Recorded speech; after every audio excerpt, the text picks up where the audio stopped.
Welcome to Asoka online classes. Today we are going to discuss the Indian history. Actually, it is a first class and introductory class.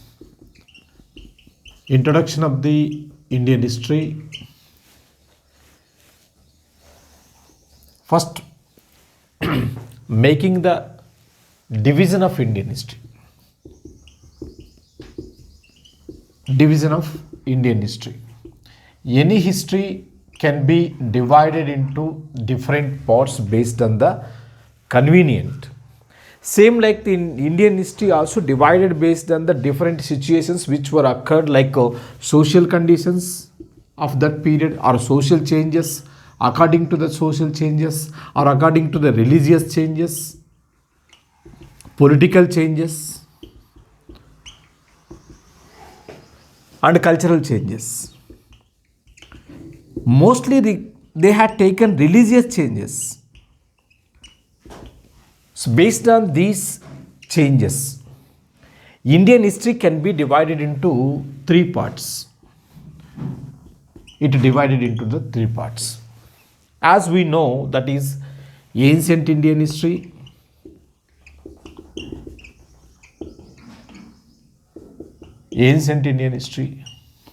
first part. Second is the medieval Indian history. Third is the modern Indian history.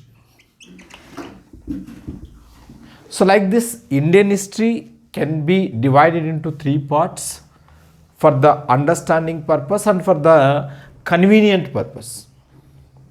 So now coming to this point, how can we understand the ancient, medieval and modern, and also what are the things and what are the components are there in the ancient, medieval and modern. First we will discuss ancient Indian history. Ancient Indian history.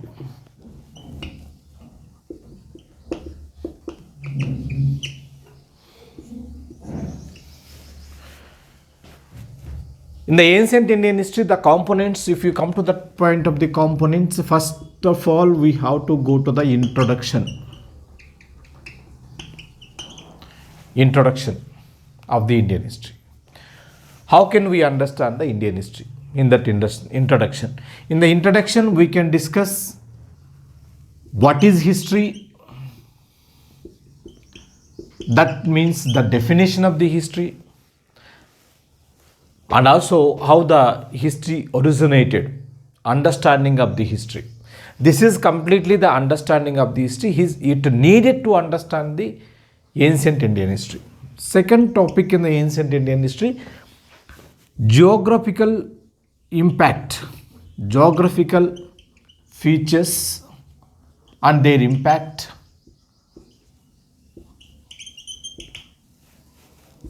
on Indian history. And their impact on Indian history.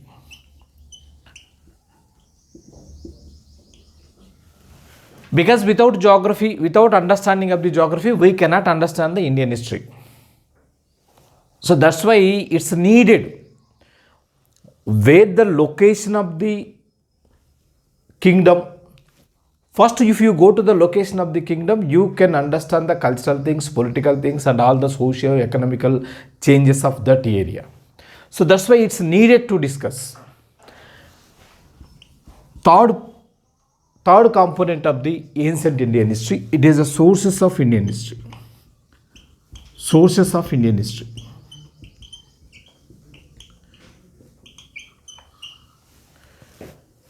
Every history needed to reconstruct some sources are needed to the reconstructs. Sources are used to the reconstruction of the history. For example, if you want to know yourself, if you attend for any interview or somewhere else, you need to produce your belongings or your valuable certificates, all these things like 10th class, SSC, after that intermediate, after that degree, like that. Based on all these things, the interviewer can estimate your history. Same like that, To understand the history, to reconstruct the history, we needed some sources. Sources are different types. That we will discuss in the latter period, at the time of the sources of Indian history topic. Next component is a prehistoric age. The age which is existed before the script existed. Prehistoric age. This prehistoric age in the Indian context starts with 1 lakh BC to 2500 BC. All the stone ages comes under this prehistoric age. There were 4 stone ages. 4 stone ages were there. Like Paleolithic, Mesolithic, Neolithic and Chalcolithic. All these sources, all these ages, Paleolithic, Mesolithic, Neolithic, Chalcolithic, all these ages, humankind used stone tools. That's why this is called as lith. Lith means stone. So based on this, humankind, they used stone tools. Stone tools. So like this, prehistoric age means all the stone ages. Paleolithic, Mesolithic, Neolithic, Chalcolithic. They starts with 1 lakh BC in the Indian context and ends with 2500 BC in the Indian context.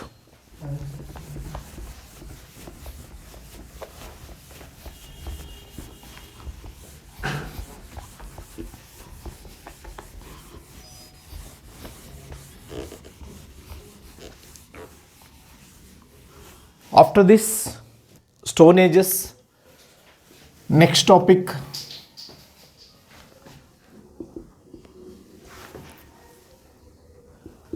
Indus Valley Civilization.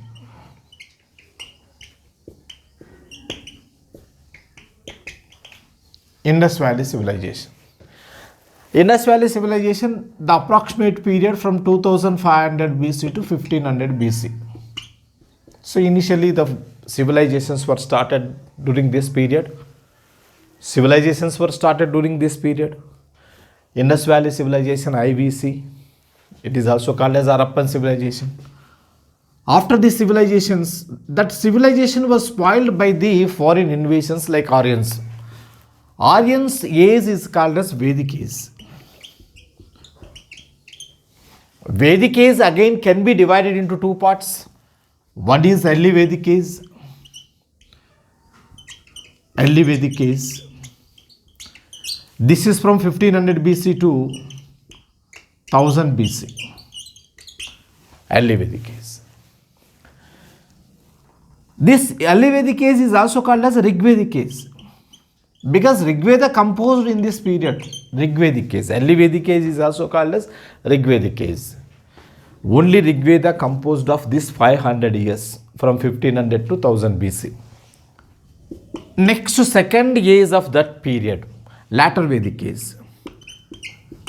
During the latter Vedic age, from 1000 BC to 600 BC, this period, all the 3 Vedas were completed. Totally, therefore, there were 4 Vedas. The 4 Vedas compiled between 1500 BC to the 600 BC, this period is called as Vedic age. Along with this Vedic literature, there are also some other literatures like Puranas, epics. All these would come under the Vedic age, Vedic literature. So here in this Vedic age, we need to understand the Vedic literature and also Aryans. First foreigners came to India as invaders.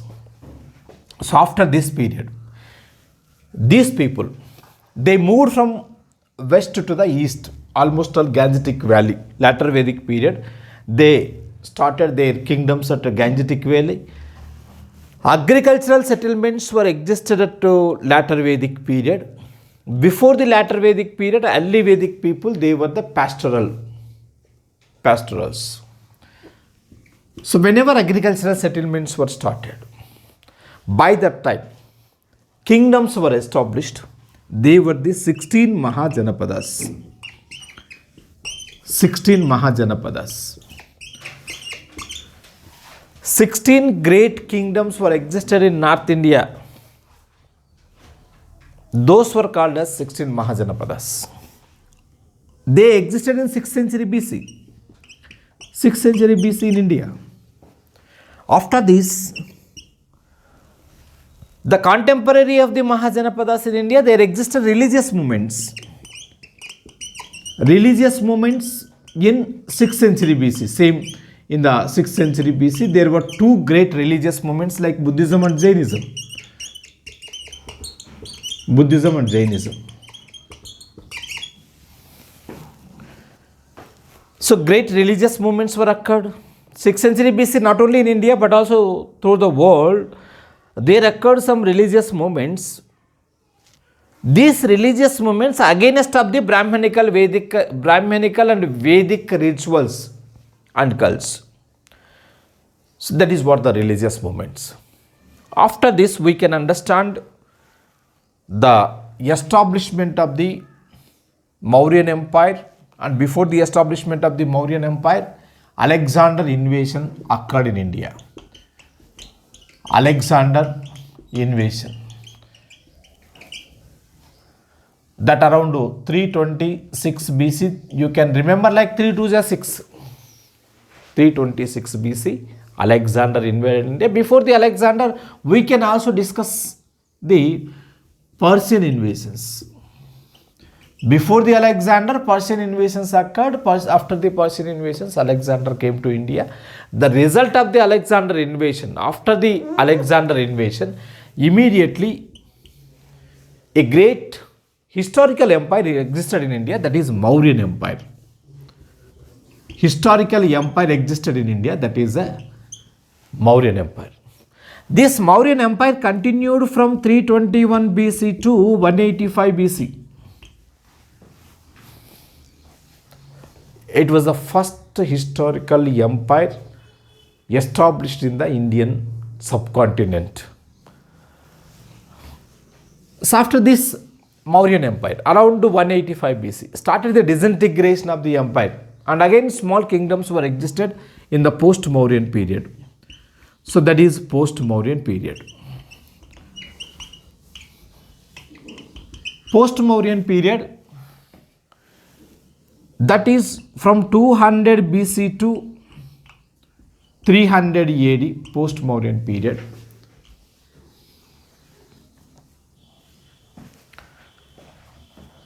During this period, there were different kingdoms and also different foreigners came to India. So this is age of mercantile, and politically it was vacuum occurred in India, because India was under the control of the different kingdoms, foreign kingdoms and Indian indigenous kingdoms. Indigenous kingdoms, Indian indigenous kingdoms of that period were the, after the Mauryans, Sungas ruled that area. After the Sungas, Kanvas ruled that area. After the Sungas, Kanvas ruled the Mauryan Empire, that area. Magadha, established by the Mauryans. This is one part. Next, another indigenous rulers, those who existed, established their kingdom in the Deccan, were the Satavahanas. Satavahanas, they established their kingdom at Deccan in the post-Mauryan period. After this, deep south, Sangam kingdoms, 3 Sangam kingdoms were established in the deep south. Those 3 Sangam kingdoms, Pandya, Chera, Chola. Pandya, Chera, Chola kingdoms. These were existed in the deep south, southern India. During this period, foreign kingdoms were also established their areas, that is northwestern India, especially northwestern India. Foreign kingdoms they established in the northwestern India. They were foreign kingdoms were the Indo-Greeks first. Indo-Greeks, Secas, Parthians, and Kushanas.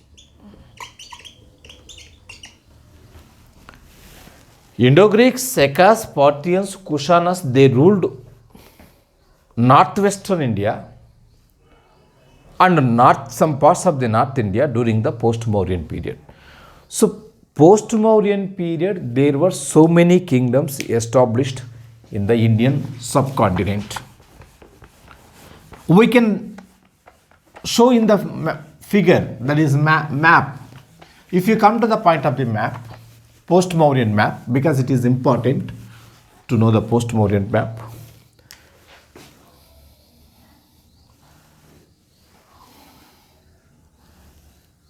This is ancient India. Forget about the present political map of India.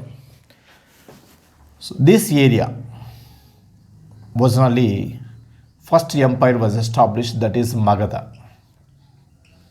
In this Magadha, post-Mauryan period, Sungas and Kanvas, they were the ruling. Sungas, and after the Sungas, next Kanvas they ruled. This part is northwestern part. It was under the control of the Indo-Greeks, Secas, Kushanas, Parthians. Parthians, they were also called as Pahlavas in some areas. Vindhya Satpura regions divides India into two parts. This is Deccan Peninsula. In the Deccan Peninsula, during the post-Mauryan period, it was under the control of the Satavahanas. And deep south, Kerala was under the control of the Cheras. This is southern Tamil Nadu was under the control of the Pandyas. Northern Tamil Nadu was under the control of the Cholas. So these many kingdoms were established in the post-Mauryan period. That was from 200 BC to the 300 AD. So after this post-Mauryan period, Guptas, they established Gupta Empire. Guptas has ruled from 320 AD to 550 AD. Guptas. After the post-Mauryan period, we will discuss Guptas' age. They ruled from 320 to 550 AD. After the Mauryans, Guptas unified North India. They completely occupied this North India, Guptas, after the post-Mauryan period. The complete this area was under the control of the Guptas. Satavahanas declined by that time. So by the Samudragupta period, this complete empire was under the control of the Samudragupta period. This empire was under the control of the Guptas during the Samudragupta period.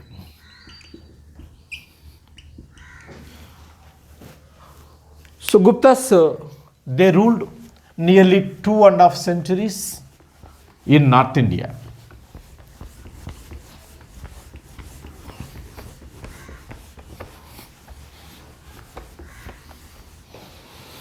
After the Guptas, the period is called as post-Gupta period.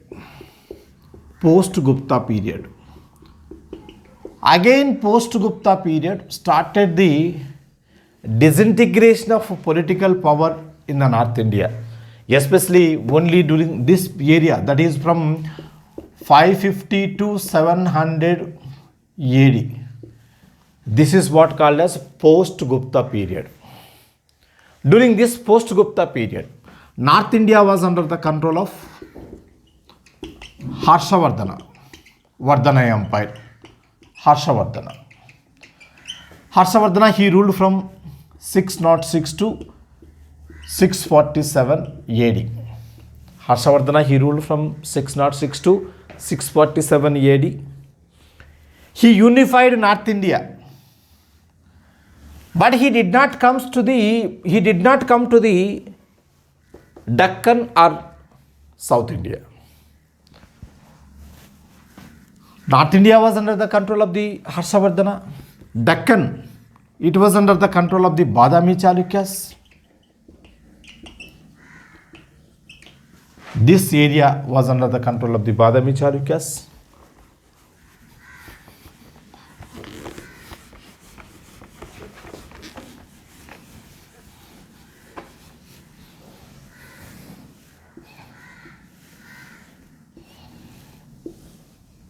So while this area was under the control of Harshavardhana,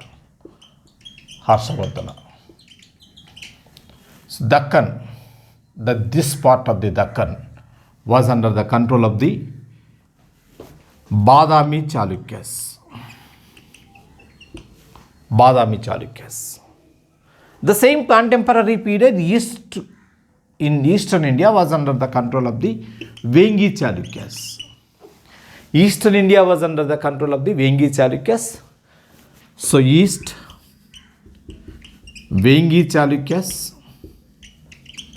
Vengi Chalukyas, they were also called as Eastern Chalukyas, because by that time West was under the control of West Deccan was under the control of the one Chalukyas. East was under the control of the another Chalukyas. Both were same Chalukya family. That's why they divided into Badami Chalukyas and Vengi Chalukyas. Badami is capital, Vengi is capital. They were popularly known as Western Chalukyas and Eastern Chalukyas. They were the contemporary of southern South India, deep South India. They were the contemporary of Pallavas of Kanchi.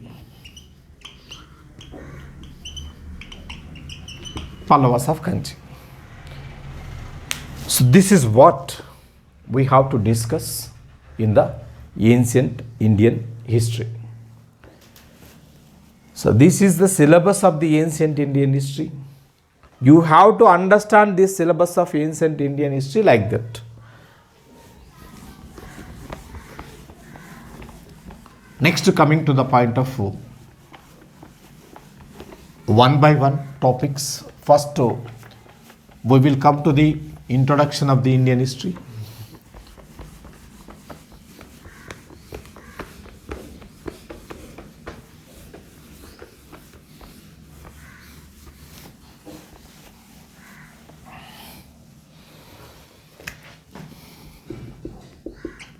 Introduction.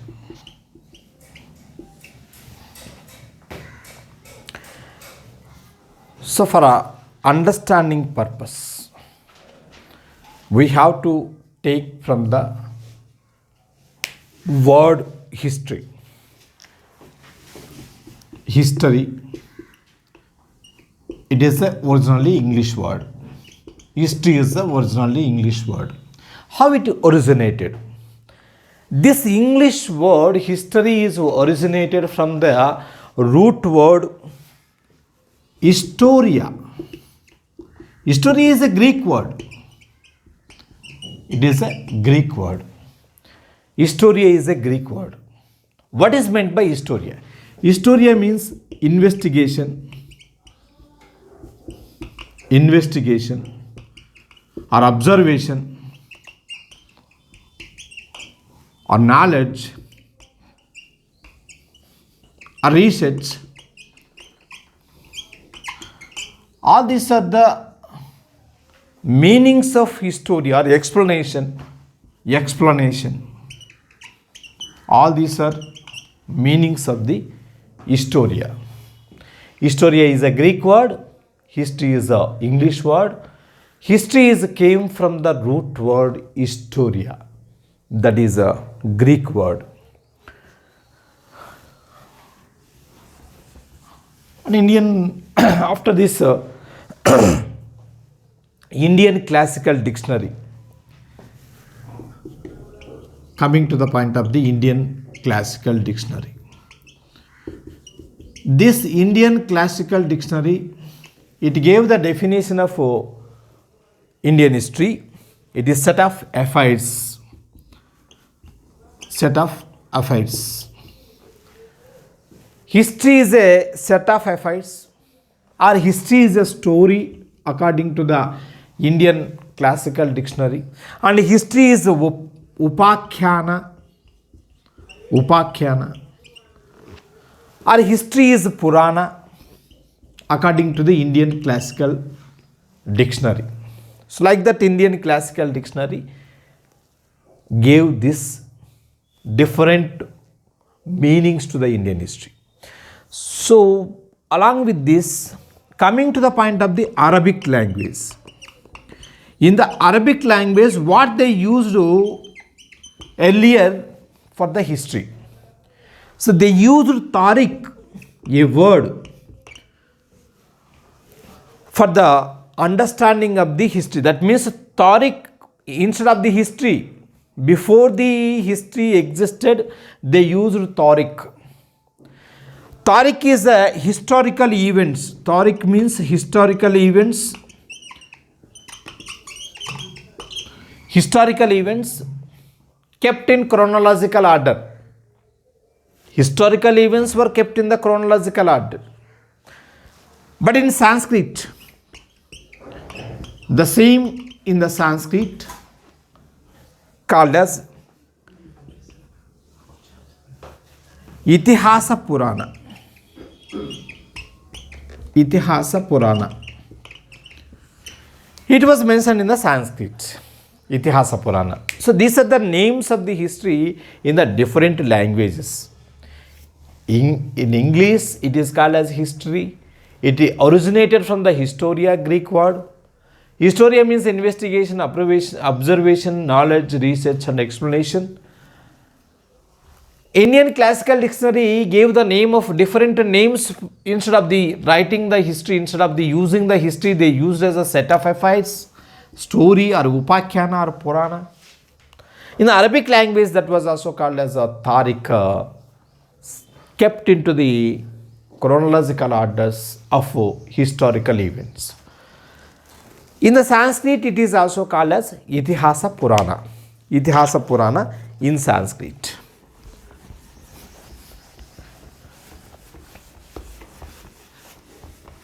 After the history, next to word, history word, origin of the history, next to coming to the point of definition of the history.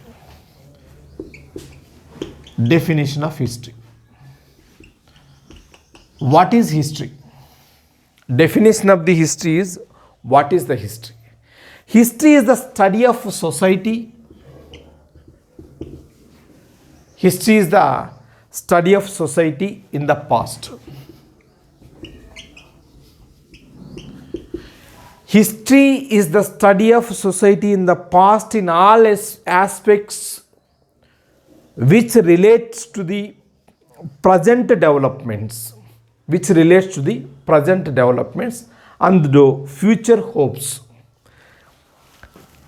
History is or should. History is or should an attempt of the rethink the past. Rethink the past. An attempt of the rethink the past. Rethinking of the past, what happened in the past, that we have to rethink. And what Karl Marx says about the history. Karl Marx, he said the definition of the history. History is the struggle between haves and have-nots, according to the Karl Marx. History is a struggle between haves and have-nots. What is haves? Haves is the rich people. Have-nots are the poor people. So history is a struggle. Always it is a war between the rich people and the poor people. That is what the history. And E.H. Carr, he also gave the definition of the history in his book, that is, What is History? He wrote a book called What is History? E.H. Carr. He said that facts of the past,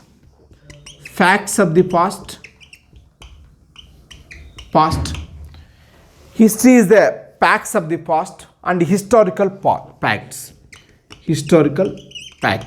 These two are the historical facts. Facts of the past, historical facts. So these two are major parts in the history according to the E.H. Carr. So this is what the definition of the history. History is the rethinking of the past and records of the past events. History is a records of the past events. But we did not take in all the records or all the events of the past. We took only the most important events of the past. And for the understanding of the history, coming to the point of Indian history, how they divided, division of Indian history. As we discussed in the syllabus, Indian history can be divided into three parts.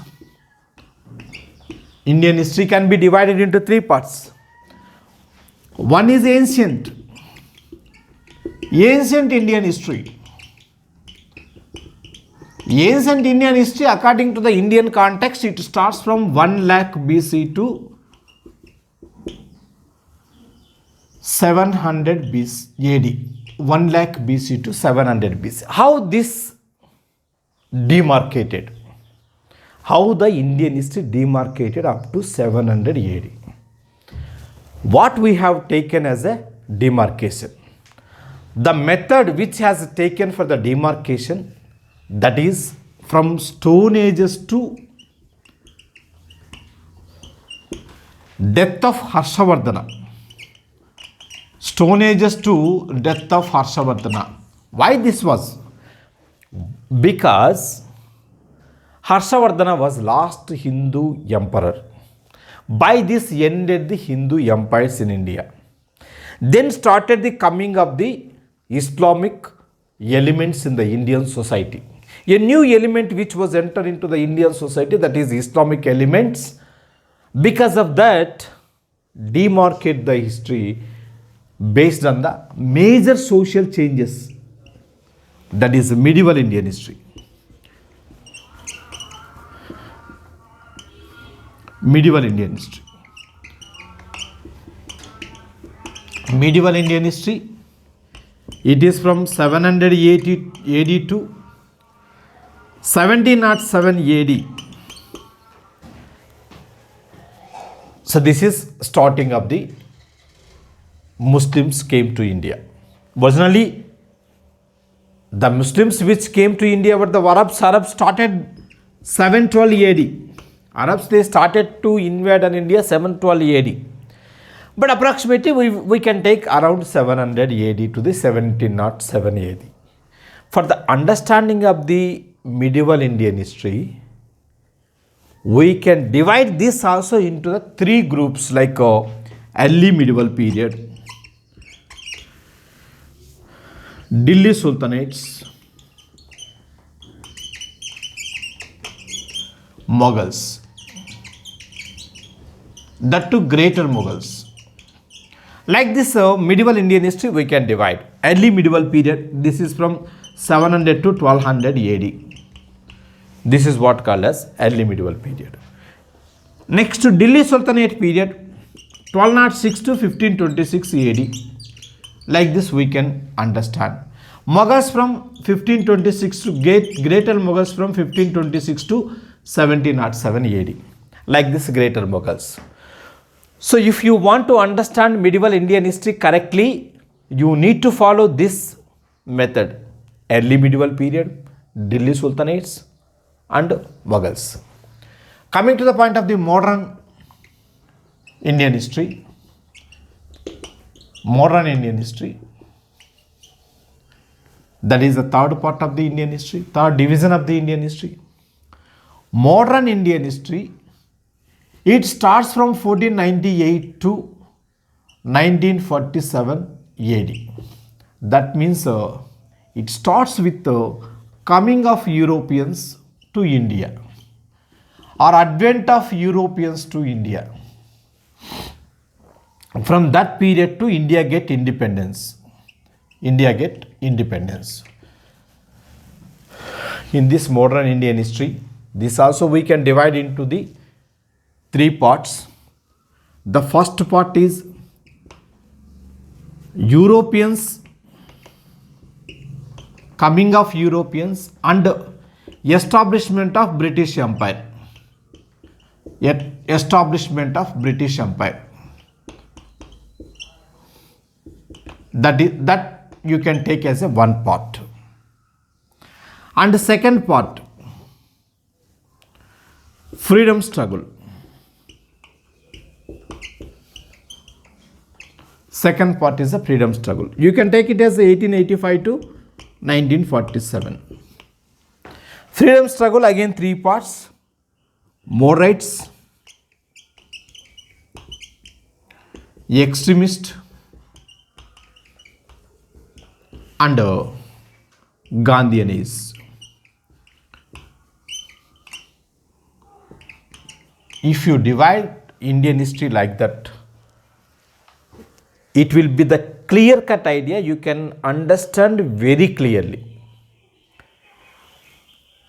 And there was another division of the Indian history by the J.S. Mill, a historian. J.S. Mill, he was a historian. He said that ancient Indian history as a Hindu's history. Ancient Indian history is Hindu's history. Medieval Indian history is Muslim history. Muslims history. Modern Indian history, he said that British history. So like this, you can clearly understand the Indian history. Ancient Indian history is the Hindu's history. Medieval Indian history is the Muslims history. Modern Indian history is the British history. Only during the time of the ancient period, Hindus ruled India. After that, during the time of the medieval period, Muslims dominated India, Muslims ruled India. In the modern period, British, they ruled India. That's why J.S. Mill, he divided Indian history like this with three parts: ancient, medieval, modern, as a part of the Hindus, Muslims and British. Yes. Yeah. Before this, we discussed the introduction of the Indian history. Just now we completed the division of the Indian history. Now coming to the point of the word India. How it called India? India is derived from the Latin word. It is derived from the classical Latin word.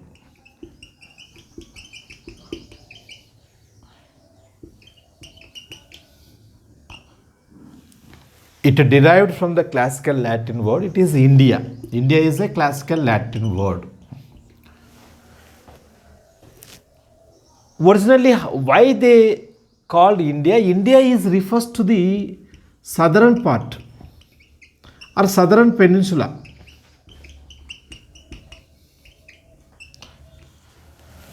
Southern peninsula of eastern region.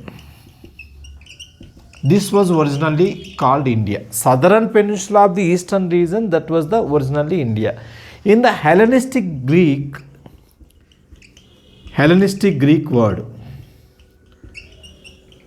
in Hellenistic Greek, they used Indo, the word.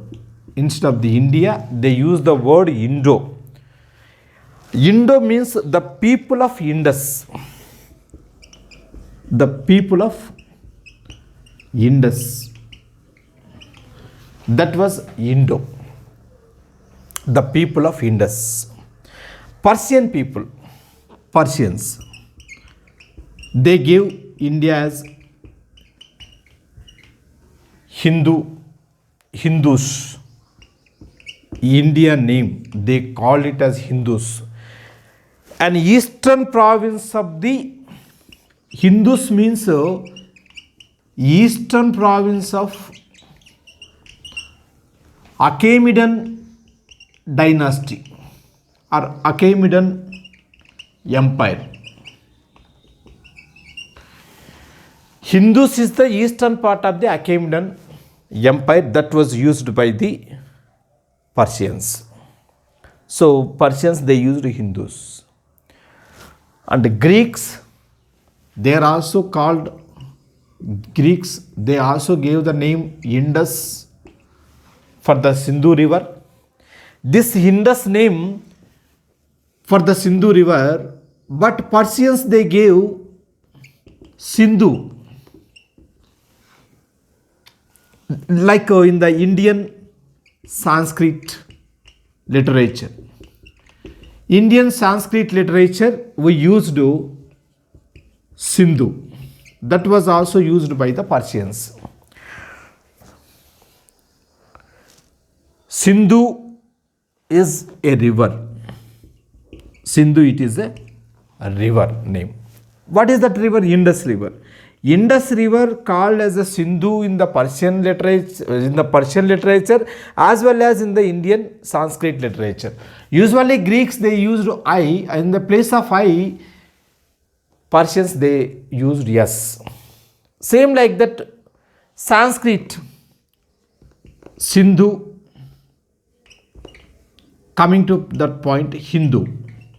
In the place of yes, they used H. Sindhu, Hindu. This difference also we can find in the Vedas. For example, Vedas.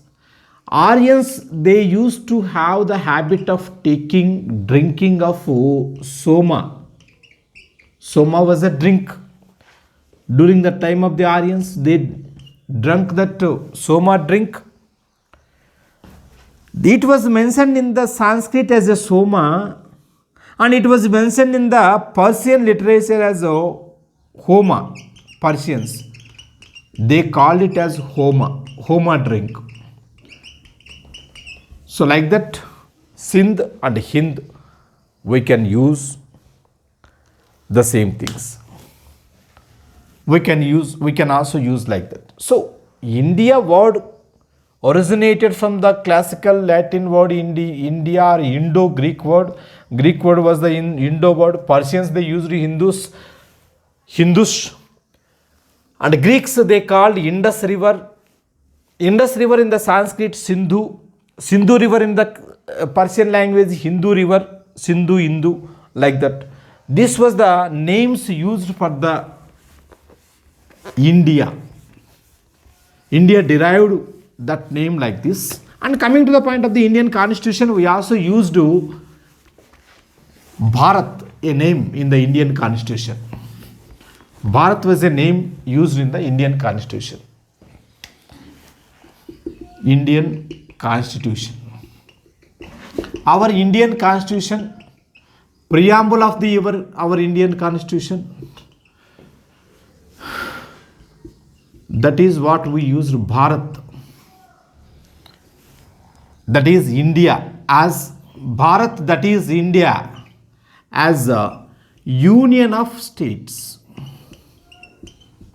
Union of states. This Bharat word used in the Constitution also. How this Bharat word originated? Bharat, it used in the epics of India. Bharat, it used in the epics of India. Mahabharat, like that. Mahabharatam. Bharat is the people of the Bharat. Coming to the point of the people of the Bharat. They were the descendants of Bharata. Bharata king. We are the descendants of the Bharata, that is a Bharata king. So Bharat, the descendants of the Bharata king. Ancient name of the Bharat is also Bharatavarsha. That is what called as the descendants of the Bharata king, Bharatavarsha. This is also called as Jambu Dvipa. Jambu Dvipa. Bharatavarsha is also called as Jambu Dvipa. Jambu Dvipa means berry island. It is a berry island. It is very famous for the Indian blackberry. It originated based on the Indian blackberry, the name Indian blackberry. Jambu Dvipa. Berry island. According to the Jain literature, India is called as Nabhivarsha. Nabhivarsha. Bharatavarsha like Nabhivarsha. Nabhi was a ruler. Nabhi was a Chakravarti ruler. Nabhi Chakravarti. He was the father of Rishabhanada. Who was Rishabhanada? Rishabhanada, he was the first Tirthankara. First Tirthankara, Rishabhanada's father Nibhi. So we are descendants of the Nibhi according to the Jain literature. In the Jain literature, India mentioned as a Nibhi Varsha. So in accounts of the Indian history, we can also find some different regions of the India. India can be also divided into different regions in the ancient period, like Aryavarta.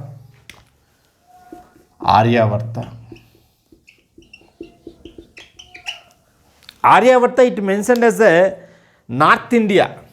Aryavarta mentioned for the northern India. It lies between the Aryavarta, it lies between the Himalayas and Vindhyas. Himalaya region and Vindhya regions. Aryavarta. That is North India. You can find several times that name Aryavarta. This area. This complete area is called as Aryavarta. It was during the time of the Rigvedic period. Rigvedic period. And the later Vedic period, people moved from this area to the eastern India, some eastern and some parts of the eastern and the northern India, that is called as Brahmavarta. Brahmavarta. This area became very popular. Eastern area and northern area became very popular. That period we used the word Brahmavarta. After that, central India became very popular. That is what called as Madhya Desha.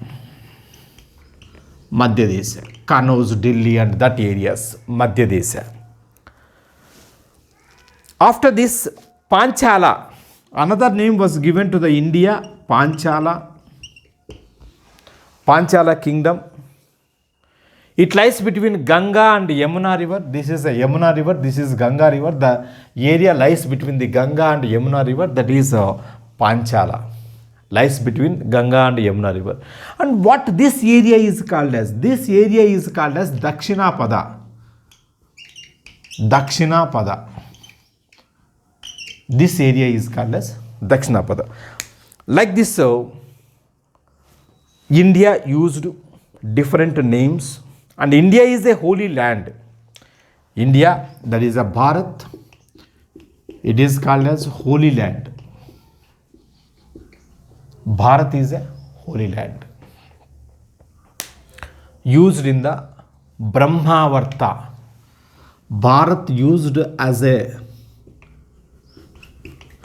Brahmavarta.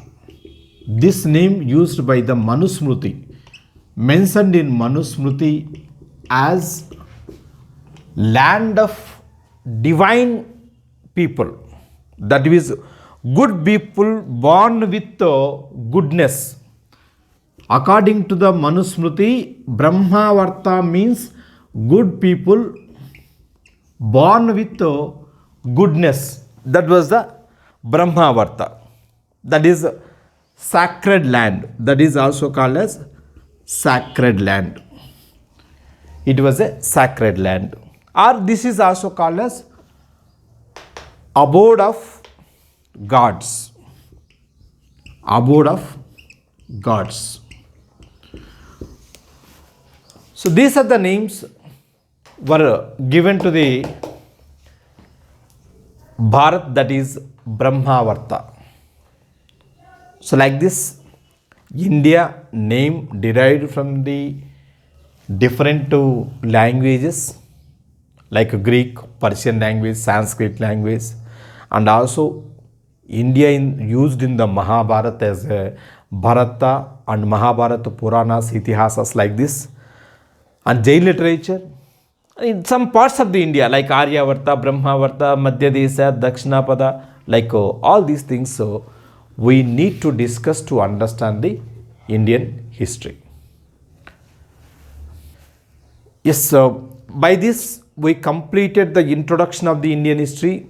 In the next topic, geographical impact on the Indian history. How the geographical impact on the Indian history will discuss in the next video.